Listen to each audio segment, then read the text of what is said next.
Hi, and welcome to PROD 1112, an update on Intel confidential computing. My name is Christian Holsing. I cover at Intel different operating source vendors, including SUSE. So, as always, a quick disclaimer on, uh, on our technology that things might change, and also we document the foundation of performance claims and please validate them. Okay, let's talk and dive into the topic at hand, confidential computing. So there are multiple drivers that we see in the market that actually drive the requirement of confidential computing for our customer base. The most obvious one, obviously, is data security and IP protection. So it really comes down to protecting different apps and different IP. For example, one commonly mentioned case is, for example, a specific AI model that customer have started to build and where they want to ensure that the specific IP contained in this AI model isn't exposed, or the security, for example, of data that's being processed. One example that comes obviously from Europe is GDPR requirements. Privacy and compliance is a second big driver. So, a lot of customers move workloads into the cloud or they rent compute capacity that is not inside of their data center. And from that perspective, there is a obvious need to protect a set of specific data here and ensure that privacy is maintained um, on this instances and data is protected and those customers comply with regulations. Data sovereignty and control is a third aspect here that drives confidential compute and that we do see as an emerging topic. Now, when we talk about confidential computing itself, and we're still on this high level environment, then there are three aspects that play into the confidential computing story in general. First of all, it's isolation. We see more we see more and more shared environments through hypervisors, and basically the isolation of workloads from one each other's is really key of confidential computing, really ensuring that if you have multiple VMs running in parallel, potentially with two or more customers that are actually using it or departments, really the isolation and the prevention of one application within a VM is breaking out and getting access to another is key. Encryption and control is second key aspect, really the ability to encrypt the, for example, memory that the application is using inside of a virtual machine and protect it that way through different encryption keys per VM from each other. So that's another mean here. And the third mean is actually also the verification, going back to the example I mentioned before. When I rent compute, I basically have no control about the hardware that is being used and the measures that are being implemented.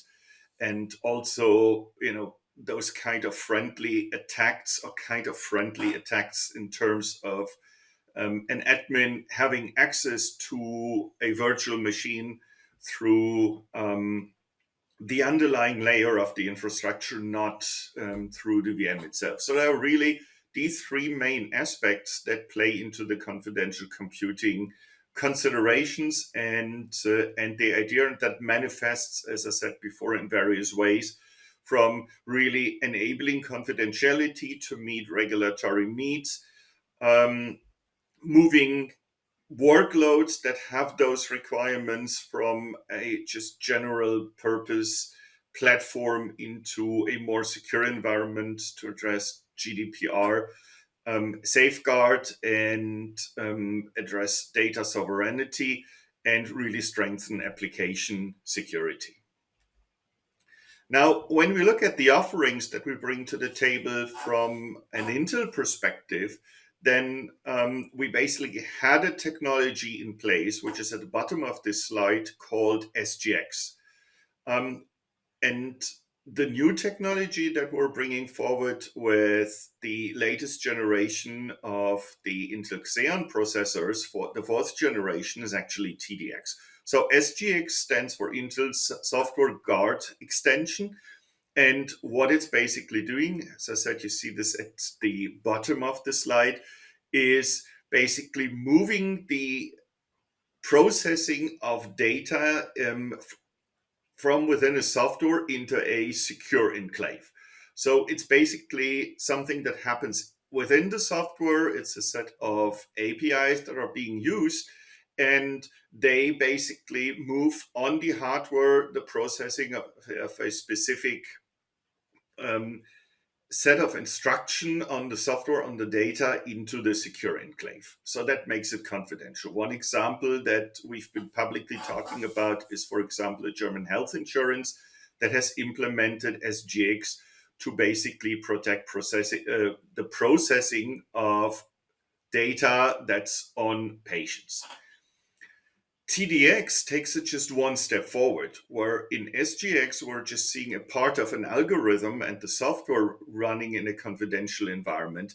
TDX basically moves it into the level of a virtual machine, which means that TDX, Inter-Trusted Domain Extension, basically isolates a whole virtual machine and everything that is included in there. So we're moving from just a part of the application, a huge level up, to I'm taking the whole virtual machine, encrypt and protect everything that runs in there, and secure it that way. And very important, the difference to SGX for the TDX extension, on the software, I don't have to do anything, which means the operating system is enabled for TDX and confidential computing. So is the hypervisor. I'm covering this a little later. And just everything that runs in the context of this virtual machine is then protected.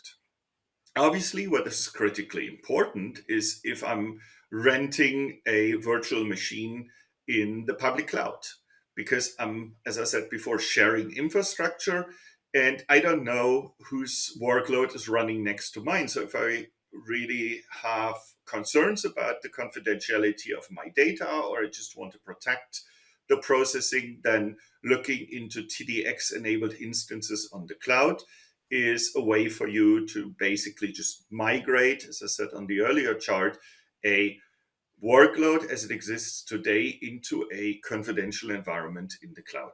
And the TDX extension will also be available on premise in the near future. So obviously, without confidential computing, there is simply no protection. And my trust boundary here, that is the green rectangle, basically means, for if I really need trust, I need to control the machine end to end. If I'm renting and move into somebody else's data center, then I basically move the responsibility out, and I simply have to trust my provider. Now, as I said before, this is just a quick summary of the differences between TDX and SGX. So again, TDX basically isolates a whole virtual machine with no changes to the software. Everything happens in the hypervisor and the guest operating system.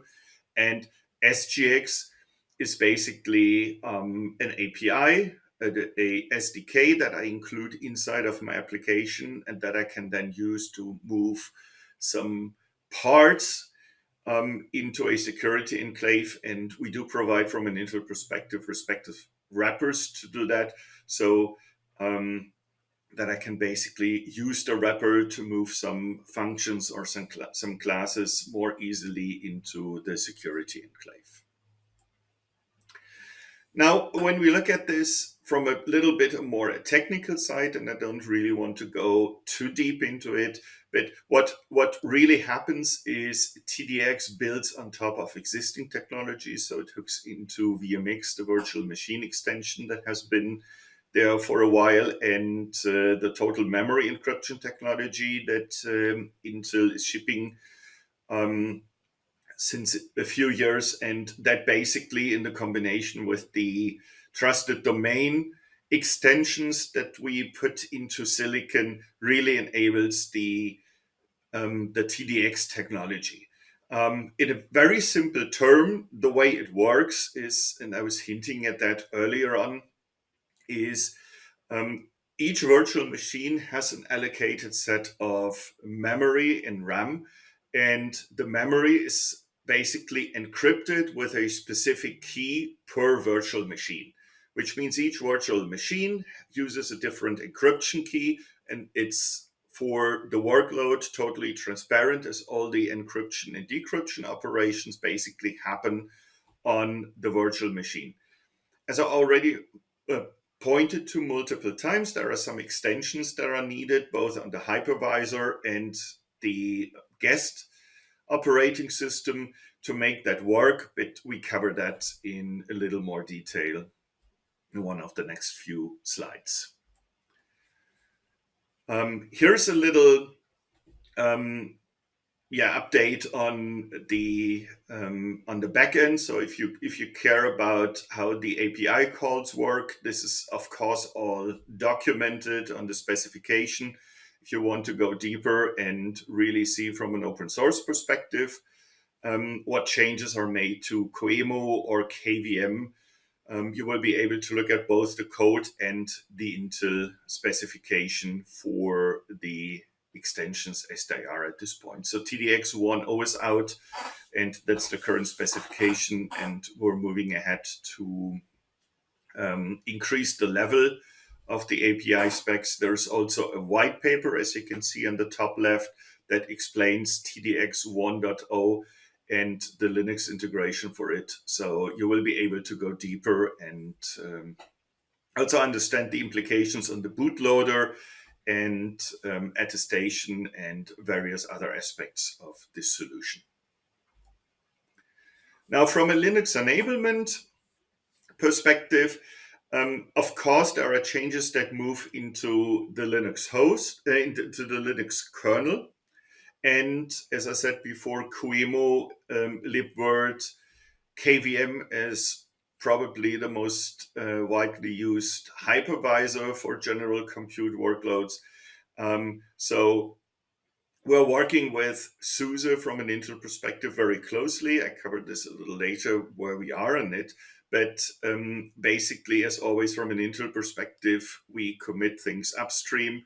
And then there is an ecosystem of partners, including SUSE, that basically merge our patches and potentially, if we look at hyperscalers, some patches that the hyperscalers bring to the table into the latest supported versions. So if you really want to dive deeper and understand the technical constraints, please feel free to take a look at the white paper that I referenced before. And of course, the TDX tools are open source. So there's also a set of tooling around to validate. So that's published on GitHub. Please take a look if you want to take at these code snippets. Okay, as I mentioned before, there's quite some work that we're doing with SUSE right now on enablement. And basically, and you might have seen that, and I cover this in the next slide as well. So the TDX enablement for version 1.0 in the guest part is actually what we've been focusing on. As from an Intel perspective, the launch of confidential computing is currently focused on hyperscalers, so cloud service providers. There have been a set of announcements. I cover this in the next slide, but one of those is Microsoft Azure that has announced private preview as we speak of TDX-enabled instances. And we've been working with SUSE in the background since a few months to get the respective patches into the latest Service Pack 5 code stream and make that available. Obviously, it's as I record, not G8, so we're in beta mode, but on Azure. Again, you will be able to take a look at assuming you're accepted for a private preview, at a TDX instance using SUSE Linux Enterprise Server and having confidential computing support. So as guest is obviously only part of the story, there's also the part of TDX host, and that is work that we're actually doing. So the Intel development teams are working on the host enablement as we speak. The upstream patches are not completely accepted and are under review. Which means that we're looking, and this is of course to be changed based on progress we're able to make. We're looking at a host enablement through KVM, very likely for the SUSE Adaptable Linux platform, like towards the end of 2023, or Service Pack 6 of the SUSE Linux Enterprise Server. So we'll see how much progress we're able to make here. But stay tuned, and I expect we will blog about this, and you will also see something on the SUSE blog as we're making progress on that. One other aspect besides just the ability of having confidential compute is the question of attestation. And I cover this a little later as well, but think about it this way, right? I said before, if I'm renting a virtual machine on one of the hyperscalers today, I need to trust them. Or if I'm going to whatever service provider that gives me virtual instances, I have to trust that their system is secure, and also on the hardware level, everything is unmodified, basically, in very simple terms. But if we now take this forward into confidential computing, right, then I made the claim of everything is encrypted, and there is no way that somebody can actually get access to your data that runs within a protected, a confidential virtual machine. But you want to validate that, you want to verify it. And this is where the attestation service comes into the picture here, which is basically a service. Intel is working on one called Project Ember. We talk about that a little later. The hyperscalers are also looking into it. So it's really open, as SUSE would say this. So there are various attestation services that we expect to go to market in the next year or so, that gives you as a customer choice of whom you think you want to trust. If you want to trust the CSP, or if you want to trust Intel, if you want to trust software vendors, you will get choice, and that helps you to really validate that the virtual machine runs on a secure platform that hasn't been changed. So my personal feeling is you probably want to balance things, but we see how the market is actually shaping up and where we end. So talking about TDX availability, so right now we have the TDX in the market through the hyperscalers, as I said before, through the fourth generation of Intel Xeon scalable processors. And I referenced the Microsoft blog already. I think Google has also announced in the meantime availability. Alibaba is, I think, there at this point. IBM Cloud is working on it. I've also made public references on it. I would need to check if it's already available or in private preview. But if you're an IBM Cloud customer, you might want to double check and see if the TDX-enabled instances, confidential computing instances, are available in the market already. As I said before, we're also from an Intel side planning to make TDX available for on-premise use cases. For example, like within Intel and our ability to provide foundry services to different external customers outside of Intel, might be not a bad idea to use confidential computing in these cases and just have another layer of protection here in terms of the IP that's being processed, and use confidential computing here. Just as an example, there are probably numerous more where confidential computing makes sense, and it's expected to come to data centers with the next generations of CPU end of this year, but mainstream like next year. Okay, I already touched the attestation service options. So there are really a few. Of course, we're at an open source conference. There will be open source options of basically the attestation services. So you will be able to build out of toolkits. Intel is planning to provide an attestation service through Project Ember. There are application vendors that are looking into attestation services as well as cloud services providers, so that from a customer perspective, you really get choice, and you will be able to have an external instance that's validating your platform and your confidential compute VM, and give you peace of mind that it actually is secured and it's just not an empty claim that somebody is making to you. So from a Project Ember perspective, I mean, Intel is obviously looking at it in a very broad way. So we're not looking at just one CSP. We're looking at the whole market, and we really want to build it out in a way that we're saying Intel provides Project Ember.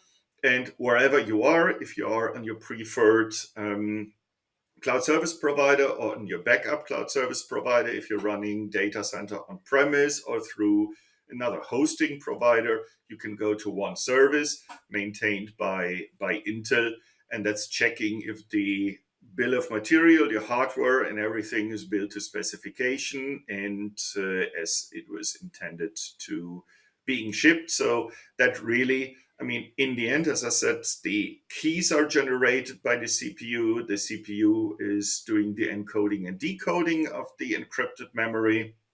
And from that perspective, you want to be sure that there is no issue with the whole hardware and the chips are actually what you expect them to be, so that you can trust the hardware, the operating system, and with that also your workload that's running inside of the virtual machines. So I've mentioned this before. We have these 4 different attestation service sources: cloud service providers, confidential software providers. So potentially SUSE might be looking into a attestation service as well, and I would expect that sooner or later they will do that. Independent trust services, so someone who's neutral, or you can build your own and just run your own attestation service if you have the skills and the software developers to do so. Then that's maybe also not a bad option, relying on Intel-provided libraries to do so. So it's basically another way to reuse piece parts of Project Ember in your own attestation service if you want to go that far. But again, it's about confidentiality. This is about trust, and potentially from an economical perspective, it might make a lot more sense to just rely on a provider that you already trust and use an existing service instead of building and maintaining your own. But again, this is open, and we want to provide flexibility and choice to customers so they can get a solution that really meets their needs. So one other aspect that's emerging out of the whole confidential computing discussion is also a discussion around confidential container. So there is this confidential container project, which is really trying to take the confidential compute technology over into the container environment, and from that perspective, really being able to also protect containers. And the project is CNCF accepted at this point in time. And, if you look clearly into this, this is not only Intel driven, this is really, really open. with other silicon providers, and is also trying to bring this to cloud service providers. And I would also expect that there is some collaboration coming up in the future here with SUSE Rancher to really see how we can leverage the technology and bring that forward. Okay, with that, let me just quickly wrap up. So, quick summary: confidential computing is isolating workloads, and the way Intel is doing it is really encrypting it in memory. And from that perspective, with dedicated keys, from that perspective, really creating a isolation. And that also means that if you're running in a environment that you do not own, like in a hyperscaler, that the encryption key protects your workload, and if an admin doesn't have access to the encryption key, and the way we do it from an Intel perspective, this is all done in hardware, so they are never exposed. Um, if an admin doesn't have access to it, they will not be able to get into your VM. That's the whole promise in very simple terms. So confidential computing is strengthening data privacy, regulatory compliance, GDPR for the Europeans, for example, data access and sovereignty, and the application and data security. It gives you an additional level of peace of mind if you are either worried about your data and your applications, or if you are under certain regulatory requirements. This is basically what the technology is able to deliver you here and give you another level of security.